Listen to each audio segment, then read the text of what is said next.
தக்காளி, சோம்பு, பட்டை, கிராம்பு, தேங்காய் இதெல்லாம் நல்லா போட்டு வதக்கிக்கணுங்க. இப்போ நம்ம முட்டை மசாலா தான் முட்டை குழம்புக்கு தான் மசாலா ரெடி பண்ணிகிட்ருக்கோம். நல்லா வதங்கிடுச்சுங்க. இந்த ஆறுனனையும் மிக்ஸி ஜாரில் போட்டுடலாம். கொஞ்சமாக பொட்டுக்கடலை ஆட் பண்ணிக்கோங்க ஃப்ரெண்ட்ஸ். மிக்ஸி ஜாரில் போடும்போது மல்லித்தூள், மிளகாத்தூள், அப்புறம் முட்டை மசாலா போட்டுக்கோங்க. தாளிக்க வெங்காயம், தக்காளி, கருவேப்பிலை போட்டு நல்லா வதக்கிக்கோங்க ஃப்ரெண்ட்ஸ். மஞ்சத்தூள் ஆட் பண்ணிக்கோங்க. இஞ்சி, பூண்டு, அப்புறம் உப்பு போட்டு நல்லா வதக்கி விட்டுக்கோங்க ஃப்ரெண்ட்ஸ்.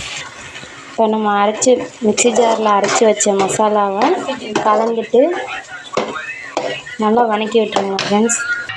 தேவைக்கேற்ப மிக்ஸியை நல்லா கழுவி தண்ணி ஊற்றிடுங்க ஃப்ரெண்ட்ஸ். தேவைக்கேற்ப குழம்பு வச்சுக்கோங்க. மசாலா நல்லா எண்ணெய் தனியாக இது தனியாக பிரிஞ்சு வந்துருச்சு ஃப்ரெண்ட்ஸ். இப்போ முட்டையை உடச்சி ஊற்றிடலாம்.